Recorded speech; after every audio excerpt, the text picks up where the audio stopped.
ពីសម័យមុនយើងនិយាយថា10ទៅ20ឆ្នាំមុនចុះបើសិនជាយើងចង់ទិញមាសយើងចង់ដឹកហាងឆេងមាសយើងត្រូវធ្វើម៉េចទៅកន្លែងគេលក់មាសទៅហាងលក់មាសទៅផ្សារអស័យអីចឹងទៅដើម្បីទៅសួរតម្លៃគេដើម្បីសួរហាងឆេងគេឬក៏ស្ដាប់តាមវិទ្យុឬក៏មើលតាមទូរទស្សន៍អីចឹងទៅប៉ុន្តែនៅពេលដែលបច្ចេកវិទ្យាកាន់តែវិវត្តកាន់តែទំនើបរបស់ទាំងអស់ហ្នឹងវិស័យទាំងអស់ហ្នឹងគឺវាកាន់តែងាយស្រួលជាងមុនដោយសម័យឥឡូវហ្នឹងយើងមិនចាំបាច់ទៅធ្វើអញ្ចឹងទេដើម្បីអាចធ្វើការទិញមាសឬក៏តាមដានតម្លៃមាសឬក៏ព័ត៌មានពាក់ព័ន្ធជាមួយនឹងហិរញ្ញវត្ថុផ្សេងៗអីជាដើមដោយយើងមានត្រឹមតែទូរស័ព្ទដៃមួយមានអ៊ីនធឺណិតយើងអាចធ្វើរឿងទាំងអស់ហ្នឹងបានហើយប៉ុន្តែគ្រាន់តែថាមួយវាមែនតែនហើយមួយទៀតវា digital ដូចជាឥឡូវហ្នឹងយើងមាន crypto exchange ដូចជា Binance អីចឹងទៅដោយយើងអាចធ្វើការទិញមាសឬក៏មើលតម្លៃមាសតាមដានតម្លៃមាសអីជាលក្ខណៈ real time ពិតតែម្ដងថាតម្លៃវាឡើងចុះប៉ុណ្ណាអីប៉ុណ្ណាគឺយើងដឹងតែម្ដងហើយយើងក៏អាចធ្វើការទិញវាដើម្បីយកមកហូរទុកផងដែរយើងហៅថា spot គឺបានន័យថាយើងទិញវាយកមកហូរទុកហើយចាំពេលដែលវាឡើងថ្លៃយើងលក់យកចំណេញវាអត់ខុសគ្នាអីពីការទិញមាសនៅខាងក្រៅទេ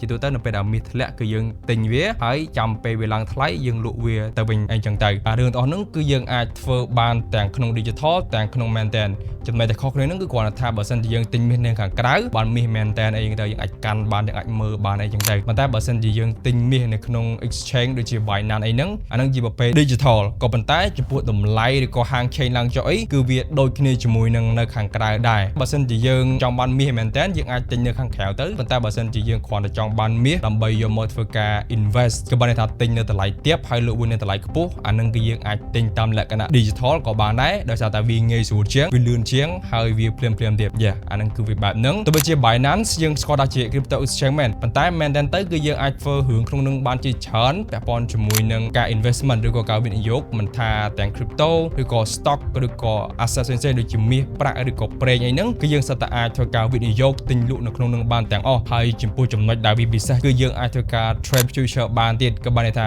trade យកលុយចំណេញភ្លាមឬក៏ខាតភ្លាមអាហ្នឹងបើសិនជាយើង trade ខាតអីចឹងទៅគឺបាននៅក្នុងនឹងផ្ទាល់តែម្ដងគឺវាងាយស្រួលវាលឿនមែនតើបើសិនជាយើងគិតផ្លូវវិជ្ជមានពាក់ព័ន្ធជាមួយនឹងការរកលុយការបង្កើតលុយហ្នឹងគឺវាងាយស្រួលបើសិនជាយើងប្រៀបធៀបជាមួយនឹងសម័យមុនបើសិនជាយើងមានចំណេះដឹងគ្រប់គ្រាន់ពាក់ព័ន្ធជាមួយនឹងវិស័យ investment ការវិនិយោគមិនថា crypto មិនថា asset ផ្សេងៗដូចជា stock ឬក៏មាសប្រាក់ដែលខ្ញុំនិយាយមុនហ្នឹងគឺយើងសិតតែអាចមានឱកាសក្នុងការទាញផលចំណេញបានពីក្នុងទីផ្សារពិភពលោកបានគ្រប់ពេលវេលាតែម្ដងដោយសារតែបច្ចេកវិទ្យាដោយសារតែ platform exchange ដូចជា Binance អីហ្នឹងជាដើមប៉ុន្តែបើសិនជាយើងគិតនៅក្នុងផ្លូវអវិជ្ជមានអ្វីដែលបានមកដោយស្រួលវាក៏អាចនឹងទៅវិញដោយស្រួលដូចគ្នាប៉ុន្តែគ្រាន់តែថានឹងវាស៊ីសងទៅលើបទពិសោធន៍ស៊ីសងទៅលើចំណេះដឹងក៏ដូចជាការគ្រប់គ្រងទៅលើអារម្មណ៍របស់យើងនៅក្នុងទីផ្សារនៅក្នុងការប្រកួតប្រជែងជាមួយនឹងការវិនិយោគឬក៏ invest ពាក់ព័ន្ធជាមួយនឹងមនុស្សទាំងអស់នៅលើពិភពលោកអញ្ចឹងអានឹងវាតម្រូវឲ្យមានការសិក្សាច្បាស់លាស់ក៏ដូចជាតម្រូវឲ្យមានចំណេះដឹងផ្សេងពាក់ព័ន្ធជាមួយនឹងវិស័យខាងនឹងផងដែរអូខេអញ្ចឹងបញ្ជាក់ឲ្យវីដេអូនេះវាមិនមែនជាវីដេអូ financial advice ទេវាគ្រាន់តែជាវីដេអូសម្រាប់ផ្ដល់ជាមតិយោបល់សម្រាប់អ្នកគ្នាឲ្យយកទៅធ្វើការគិត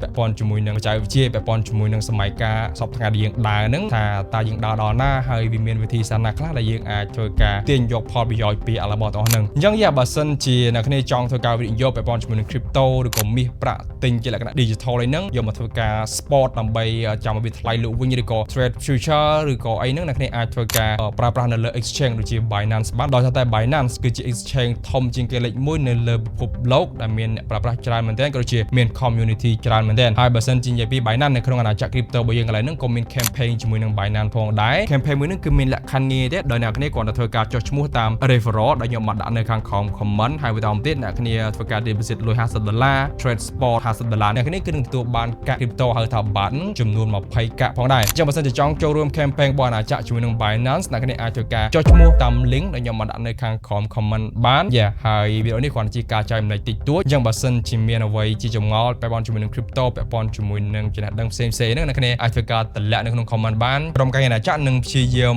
ឆ្លើយសំណួរក៏ដូចជាជួយទៅកាន់បងប្អូនយើងផងដែរអូខេអញ្ចឹងគឺមានតែប៉ុណ្្នឹងទេ